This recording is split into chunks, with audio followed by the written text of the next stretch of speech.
Hi folks, this is All the Fruit, and here I'm on a gigantic soybean field. Basically you are used to seeing such fields from places like the former Amazon rainforest, where a lot of rainforest areas are destroyed for soybean cultivation, or from the American Midwest or from China. But no, this field is on an ancient German farm, the Grenzhof, a farm which is I think almost 1,300 years old. In the background, the ancient city of Heidelberg, which is actually much younger than this farm, which is growing those soybeans. Well, like 10 years ago, slightly over 10 years ago, soybean cultivation was basically non-existent in Germany, because this stuff, it grows best at temperatures between 20 and 30 degrees. So tropics, subtropics, or temperate places with very hot summers. But the climate change makes it possible, and so now we have giant soybean fields in Germany. Actually, today I learned that although most of the soybean products we use for livestock in Germany are imported from places like Brazil or the US, most of the soybean products which are being consumed by humans in Germany actually come from soy which is being cultivated in Germany. Now let's look at those plants. Well, it must be lucrative enough to cultivate it here, because it spread quite fast in the Upper Rhine Valley, which is basically the warmest area of Germany. What does this stuff look like? Well, about 50 centimeters or almost 2 feet tall. Lots and lots and lots of pods.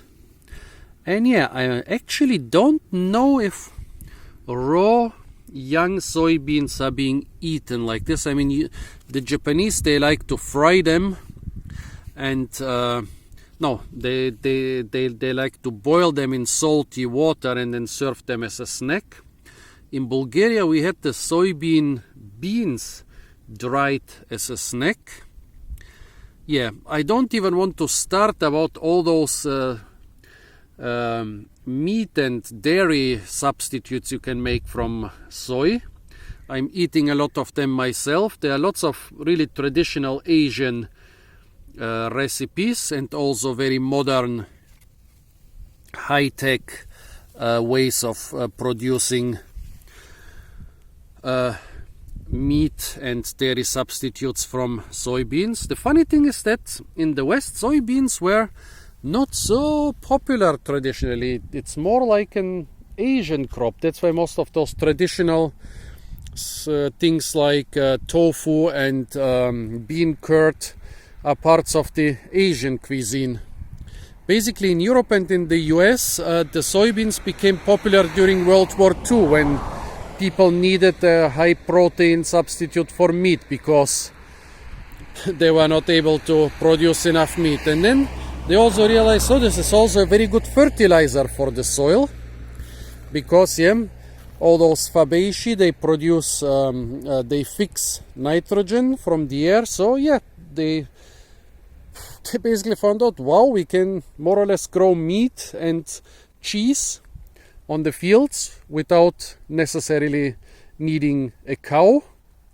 And then this doesn't even destroy the fields, but fertilizes them. And so the stuff became very popular in the West in the last 60-70 years. And unfortunately, lots of monocultures in the US, or lots of jungle destruction in Brazil and other countries. And even here in Germany, although I cannot find big faults with this field, it still looks gigantic. It's like many hectares, at least 10-15 hectares for one single soybean field. Well, now let's look at the